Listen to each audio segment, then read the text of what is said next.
คืนมาเฮ็ดงาน ก็คืนเห็นงานแม่นล่ะแม่นก็ ก็มือทุกมันเลิกเผา เมื่อยเด้อผู้เจ้าเมื่อยบ่ ผู้ว่าเมื่อยก็เมียก็เมื่อยกัน เมียมันบ่เมื่อยเด้อเมียมวนมื้อคืนในประชานี่ บ่ได้ไปใช้บ่มื้อนี้บ่ได้ไปหาปู่หาป้าเคยไปอยู่บ่เจ้าเคยไปอยู่โอ้ยบ่เคยเห็นมาแต่ละเทื่อ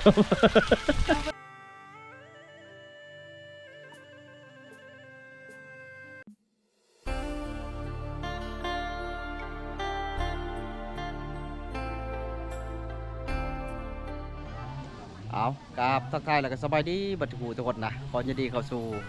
ส่องบาลงกันวิธีชาวบ้านชาวเก่าเช่นเดิมทุกคนเลยกาตัวนี้ก็กำลังอยู่บ้านเชียงแร่น้ำว่าซะบ้านเชียงแร่น้ำขึ้นกับเมืองพลันไส้แขวงชวนเขตนะกาเฮามาตัวนี้ก็ประมาณอยู่บ่าย2 โมงแรกทุกคนเลยกาอากาศก็ถือว่าแดดจัดมื้อนี้นะถือว่าฮอดแล้วนะชาวบ้านเพิ่นก็สิอยู่แถวห่มเด้อเด้อันนี้ในบ้านว่าซะ ฮอดเนาะแต่ว่าบ้านเพิ่นนี้แคมเช่ก็แม่นได้ทุกคนเลยประมาณอยู่50 เมตรเนาะประมาณนี้แล้วเนาะกับเช่ว่าชาเช่เนี่ยก็เช่ซ้ำซ้อยเนาะเช่ซ้ำซ้อยปลาไหลไปใช้เพื่อละเมืองพลานไส้ไปเลยทุกคนเลยก็เพิ่นก็ชีพักผ่อนแดดไหลตัวนังแรงเพิ่นก็ชีไปเกี่ยมใช้ม่องได้หาปู่หาป้าถือว่าเป็นบ้านที่อุดมสมบูรณ์ว่าซะแต่ไฟผ้านี่หาก็ได้เนาะกำลังเอาเข้ามาเดินใช้เข้ามาแล้วทุกคนเลยแต่ว่ายังบ่ทันเข้าเฮือนก็คือชีอีกบ่ดนประมาณหมดเดือนนี่บ่หมดเดือนนี่เนาะบัดนี้ก็ถือว่าต้นไม้ต้นพร้าวนี่ก็ได้บักทุกคนเลยบอนได้แล้วไฟมาว่าซะการเริ่มพัฒนาแล้วทุกคนเลยถือว่าเฮามาช่วงก่อนก็ยังบ่มีไฟมาบัดนี้เริ่มเห็นสายไฟกันแล้วบัดนี้ย้ายกันเข้ามาในบ้านแล้วบ้านนี่กว้างจังราคาเฮือนก็42เนาะ42ราคาเฮือนทุกคนก็กว้างเติบว่าซะเอาปะเป็นได้นั่นใครทุกคนไปรับชมเมืองนวัดอีกทีนึงบ่ได้กินข้าวที่ยังบ่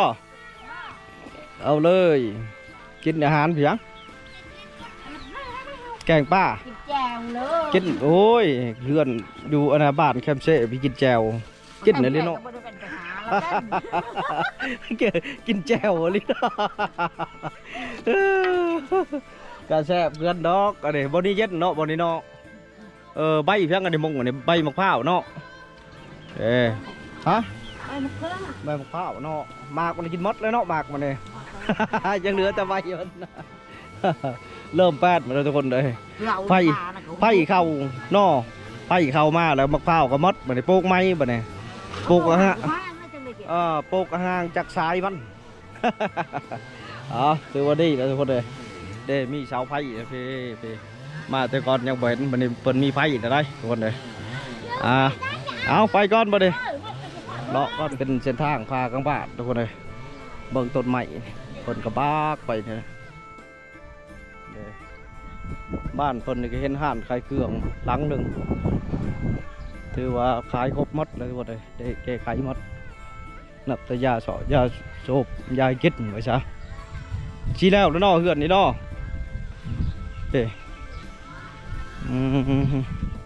พอตูนไปใช้ไม่ตูนพอตูนไปใช้นี่ฮะ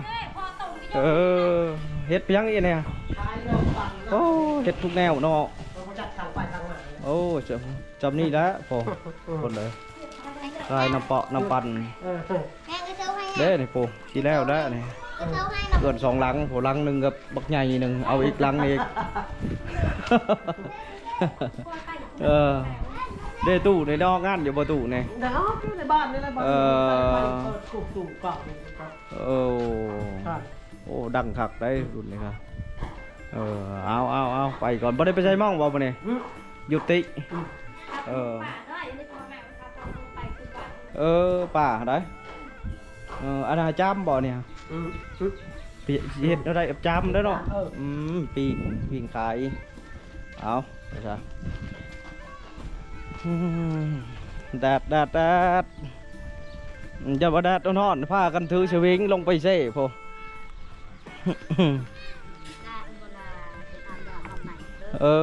อาบน้ำก็ฮ้อนคือเก่าแล้วของนะบริไปหาบ่อป่ามาเนี่ยน้ำกันมดแล้วบ่แล้วเลยเห็นเด้ง เออบ่คักเราไปหาช้อนกุ้งช้อนป้าบ่ดอกคักไม่ว่องก็บ่ได้ไปบ่ไม่ว่อง ชอบไม่ใช่ลูกดาดา อยู่เซ่แล้วนะพวกกุ้งพวกป้านี่เขาว่าได้หรือบ่ช้อนนี่ป้ายังก็ป้าเย็ดป้ายังเขาว่าคักแล้วเนาะป้าทำมกกินแซ่บเอ้ากับไผ่กับชิเข้าเพื่อนแล้วเนาะไม่เนาะสบายแล้วยิ้มไปมั่นแล้วบ่เนี่ย ได้แจ้งไปมั่นแล้วบ่เนี่ย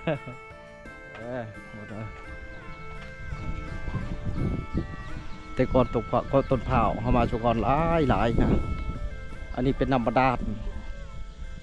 าลร่วมประชาของบ้านก็เขาก็ชี้มาใส่อยู่นี่ทุกคนเลยต้นแรงๆเลยแรงๆแล้วก็มาใส่อีกนี่แหละเนี่ยเป็นน้ำอาบน้ำใส่ประชา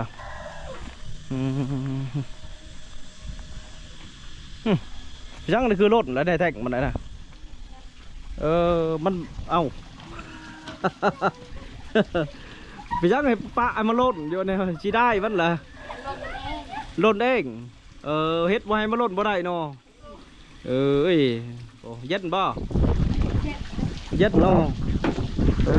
เฮ็ดยังสักเครื่องอาบน้ำบ่ได้ไปใช้บ่มื้อนี้บ่ได้ไปหาปู่หาป้าเคยไปอยู่บ่เจ้าเคยไปอยู่โอ้ยบ่เคยเห็นมาแต่ละเทื่อ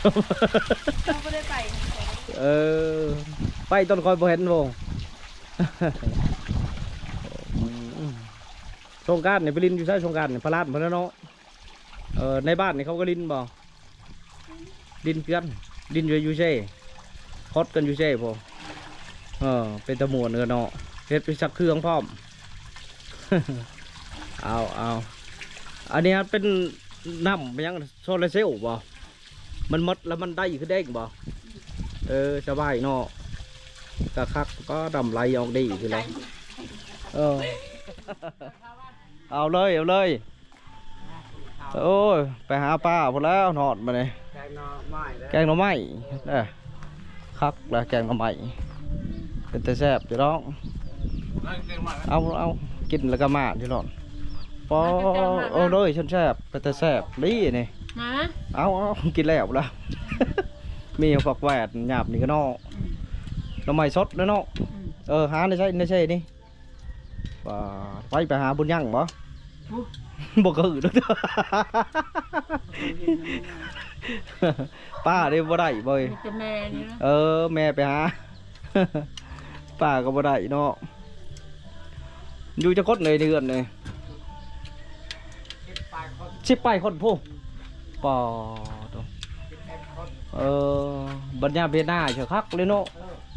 หุ่มเสร็จแล้วกำลังกระทนพอดีแล้วกำลังหันแล้วจับนะ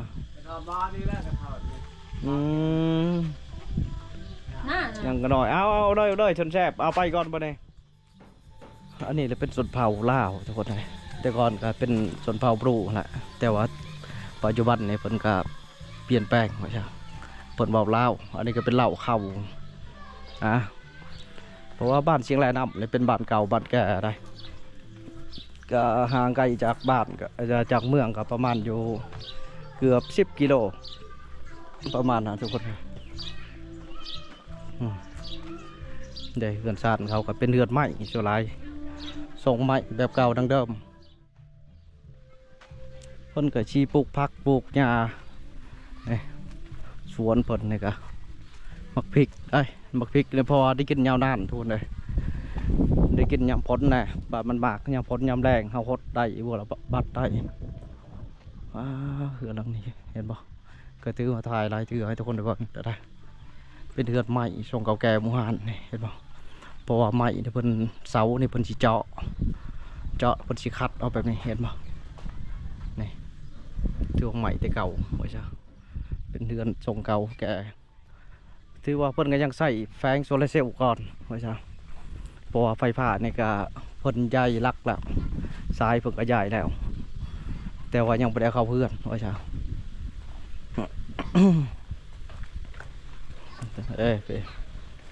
ต้นเผาเห็นผลบักแต่ก่อนนี่หลายต้นเผาเท่านั้น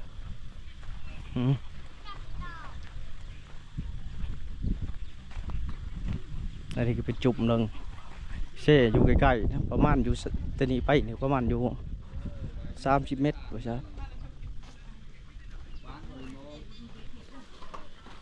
น้ำแช่จะหนำเลย เฮ็ดยังอยู่นี่ มอเชลนี่ลิ้นติ๊กต๊อกอีกเลยมาแต่ใจ ไปหาเลาะ มาแต่เล่าปะ หาจะเลาะไปบ้านใดนั่นแหละนี่เลาะฮอดบ้านใดล่ะ มาแต่น้องปื้อ มาตะนงเพือสิไปใช้ต่อปะเนี่ย กระเช้าก ระชกเอ็กพอดีแล้วพอกระชิเลาะไปกระชกเพื่อน มาแต่ใช้ มาแต่บ้านแล้วก็ชีเขานี่ก็จะกระชกไปใช้บ้านกระแสนไปใช้บ้านพลบก เหมือนวัว บอดหัวย่ามันคำก่อน มันอยู่บ่เลาะมาเนี่ย ย่างบ่ได้ย่าง บ่ได้หยังโทรบ่เนี่ยจะไปโทรหาเมีย เบียร์โทรมา เมียโทรมาเมียให้มือเอื้อนมือชาบ เดี๋ยวนี้บอกไว้ขายเล็กก่อน ไปก็เลขก็ขาย เลขก็ขาย ตัวนี้ถึกเล็กไง มือเลขออกแล้วก็ขายเลขโอ้เลขออกดุบ่เด้ วันนี้ออกปะ บ่ออกมื้อนี้วันเสาร์วันอาทิตย์พัก เสาร์ที่พัก บ่เมียก็อยู่นำกันบ่อยู่เมืองเวียดพอสบายเนาะจอยก็อยู่ได้เมื่อย่ำอยู่บ่ได้เมื่อ มีเบี้ยเมื่อบอกให้เบี้ยกันอยู่ พอจะอยู่ในถึกมันเอาเมียเล่าพร้อมอยู่ดนหลายปีแล้ว เวลาบอกไม่ฟุ้งมากไปติดต่อให้ค่อยเลย ติดต่อให้ก่อนดิให้ชุบนังนี่ติดต่อให้ ตามจู้ตัวนี้ติดต่อให้ค่อยมาบอติดเลย ให้ชุบนี่ติดต่อให้เนี่ยได้รถได้เมียคนเล่ารถ แต่ค่อยการเลยเนาะ โอ้ก็เกือบลมเฮ็ดยังอ่ะนี่ ตามจู้ นั่งชื่อ ตามจู้ ยันไปกินชมกินแซว ตามจู้ผู้เช้านี่เห็นผู้ชางเลย ผู้สาว มีไผเป็นผู้สาวอยู่นี่ มีแต่ผู้เช้ายังบ่มีผัว ยังบ่มีผู้เขาบอกได้ครับ แมนมีมันเลิกผัวหมดแล้ว เลิกผัว ไม่โชดเด้ ไม่เอาเอชนนั่นนั่นมาถึกใจเอาเชิญแล้วองค์เชิญแล้ว หมาแต่บาดหมองผูยังไม่ได้หมู อันนี้ได้ยันมีผู้ถึกใจอีกแล้ว 10 โมงแล้วนี่เทียบต้องหมองนะ ยันมีผู้ถึกใจอีกแล้วอยู่ดิ ไผใบได้บ่ แดดเนาะ ผัวเจ้าใบชด มีแต่ผู้เจ้าเออ เฮ้ยเห็นบ่เมียมันผัวมันใบชดทิพย์แล้ว ผัวใบชดทิพย์แล้วเนาะ ยังใบเห็นบ่ แม่น เป็นบาดเหมย น่าบ้านใบบ่แม่นใบชดทิพย์บ่ ผัวไปตัวทีบยังแต่เมียยังอยู่ ผัวใบถ้าผู้เช้าอยู่ แล้วไม่ชามเกี่ยวชาม แบ่งกันแบ่งปูละก้อนได้มาเลยกินหลายเป็นวัดได้หอนมาเลยหนาวกระพิษห่อนกระพิษนี่เด้ออันนั้นแม่นี่ฮะเนาะอันนี้ลูกเจ้าคนล่ะ ลูก3 คน เก่งเจ้าก็เนาะ โอเค ก็ขึ้นคืออยู่บริยูบริเช่า อยู่กันแล้วลูกอ้ายเชิญมา ว่าได้ลูก3 คนแล้วเก่งเนาะกลางคืนนี่ผลิตตลอดกล่ำ จู้ตอนนี้ล่ะตอนนี้มันพักผ่อนคืนมาเฮ็ดงาน ก็คืนเห็นงานแม่นล่ะแม่นก็ ก็มือทุกมันเล่นเผา บ่เมื่อยเด้อเจ้าเมื่อยบ่ พวกมือก็เมียก็มือกัน เมียมันบ่เมื่อยเด้อเมียมวนเมื่อคืนเนี่ยมันชักอีก เห็นข้อประเสริฐเนาะ โอเคมันเนี่ย บ่แพ้แล้วบ่เมียบวนมันขึ้นนี่มาผัวมันสิตาย เมื่อลาหัวมัดมือเลย เมื่อได้มาถ้าคืนมันบ่เฮ็ดงานน่ะมื้ออื่นล่ะหน้าตามันเบิ่งบ่ได้ดอก แม่นล่ะ แม่เนาะ แม่น ถามแม่จะบอก